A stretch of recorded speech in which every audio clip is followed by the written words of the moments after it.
मुताबिक था पदयात्रा 2 अक्टूबर यानी गांधी जयंती के अवसर पर कर्पूरी ग्राम, जहाँ जननायक कर्पूरी ठाकुर की जन्मस्थली है, वहाँ से हम लोगों ने प्रारंभ किया और वह 5 सूत्री मांगों के लिए उस पदयात्रा का हरी झंडी दिखा करके जननायक कर्पूरी ठाकुर के जो ज्येष्ठ पुत्र है और अभी वर्तमान में राज्यसभा के सांसद हैं रामनाथ ठाकुर जी ने हरी झंडी दिखा करके रवाना किया।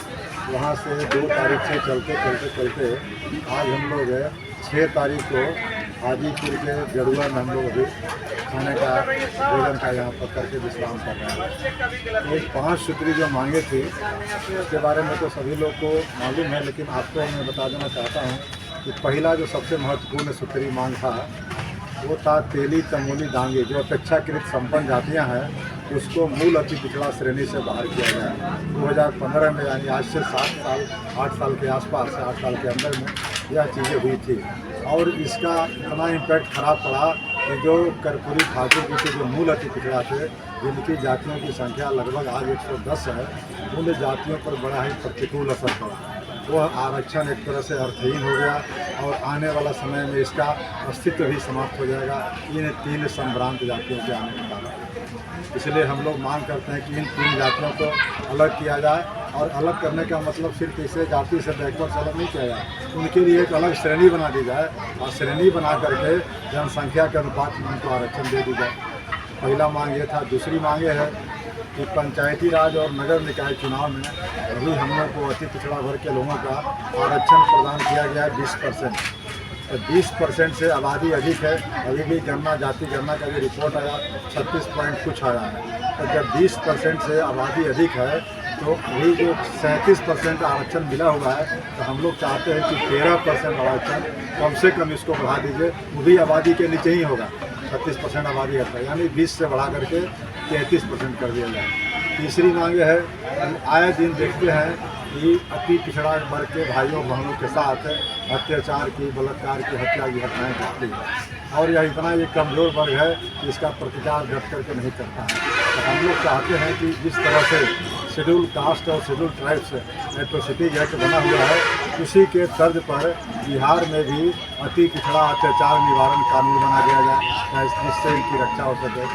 और 2 मांगे जो हमारा है वह केंद्र सरकार से संबंधित है। वह 2 मांगे में एक मांग है रोहिणी कमीशन आयोग की रिपोर्ट। आप सभी लोग जानते हैं कि उसका रिपोर्ट 31 सितंबर 2023 को रोहिणी ने जमा कर दी है, तो जस्टिस थी दिल्ली हाईकोर्ट की, लेकिन उस आयोग का रिपोर्ट अभी तक सार्वजनिक नहीं हुआ है। तो हम लोग भारत सरकार से मांग करते हैं कि जिस तरह से बिहार में कर्पूरी फार्मूला के पिछड़ा और अति पिछड़ा का वर्गीकरण है, उसी तरह के केंद्र में भी रोहिणी कमीशन के आयोग को रिपोर्ट सार्वजनिक करते हुए केंद्र में भी अति पिछड़ा और पिछड़ा का वर्गीकरण किया जाए। और 5वां और अंतिम सूत्री जो मांग है वह मांग है कि हम लोग के अति पिछड़ों के या वंचितों के उत्थान के लिए जिसने सबसे अधिक कुर्बानी दी उस बिहार में उसे गुजरी के लाल जननायक कर्पूरी ठाकुर। तो जननायक कर्पूरी ठाकुर को मरने के बाद अब्दुल करीम अंसारी साहब को और पर्वत पुरुष दशरथ मांझी जी को मरने के बाद भारत रत्न से सम्मानित किया गया। यह 5 सूत्री मांगे। 5 सूत्री मांगों के लिए हम लोग यहाँ से चल करके कल यात्रा का समापन है पटना मिलर स्कूल मैदान में और वहाँ 7 अक्टूबर को, तो 7 अक्टूबर को वहाँ एक भव्य समारोह होगा जिसमें लाखों लोग बिहार भर से अति पिछड़ा वर्ग के बिहार के हर जिले से लोग आएंगे और जो हम लोग साथी आंदोलनरत है इस लड़ाई को और मजबूती प्रदान करेंगे और अपनी चट्टानी एकता का परिचय देंगे। एक तो मेरा ये हो गया। यात्रा के क्रम में हम लोग आ रहे थे तो विभिन्न पड़ावों पर चौपाल के रूप में यहाँ लोगों से मिलते जुलते हुए बहुत सारी महिलाएं थी, क्योंकि आज जितिया का दिन है इसलिए महिलाएं आज फास्टिंग में है तो नहीं आ सकी, लेकिन बहुत सारे साथी महिलाएं चल रही थी, बुजुर्ग भी चल रहे थे, बुजुर्ग कुछ अभी भी होंगे। तो सब लोगों ने एक बात और फील किया, अभी जाति गणना का जो रिपोर्ट प्रकाशित हुई है उससे अति पिछड़ा वर्ग के लोग या हमारा जो हम लोग का जो संगठन है जिसके तहत हम लोग काम कर रहे हैं अति पिछड़ा आरक्षण बचाओ संघर्ष मोर्चा, उस गणना से कहीं न कहीं इत्तेफाक नहीं रखते हैं और गणना में कहीं न कहीं प्रथम दृष्टया घालमेल लगता है। और यह घालमेल इसलिए लगता है कि जो लड़ाकू जातियाँ थी अति पिछड़ा वर्ग के, जैसे अंसारी में मोमिन था, मुस्लिम में जैसे नोनिया जाति है, कहार जाति है या धानुक जाति है, इस तरह की जातियों का संख्या को अपेक्षाकृत कम कर दिया गया है। तो यह कम करने की जो एक साजिश है, एक चाल है, वह कहीं न कहीं राजनीति से प्रेरित है। इसलिए हम लोग मांग करते हैं कि अगर राज्य सरकार जाति गणना में घालमेल नहीं की है तो राज्य सरकार को चाहिए कि वार्ड वाइज इसकी जाति का सूची प्रकाशित करे और वार्ड में 10 दिन 15 दिन का टाइम दे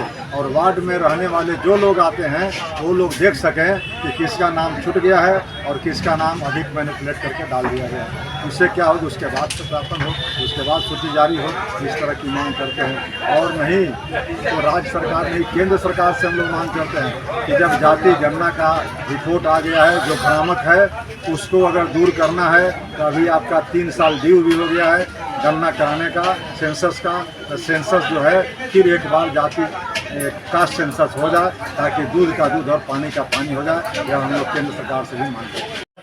वो कोई स्वतंत्र एजेंसी नहीं की है, सरकार ने कराई और सरकार के मातहत काम करने वाले लोगों ने बैठ करके जातीय गणना को अपना स्वरूप दिया है। इस स्वरूप से हम लोग आहत हैं और हम लोग को इस गणना पर कहीं न कहीं घालमेल का आशंका है।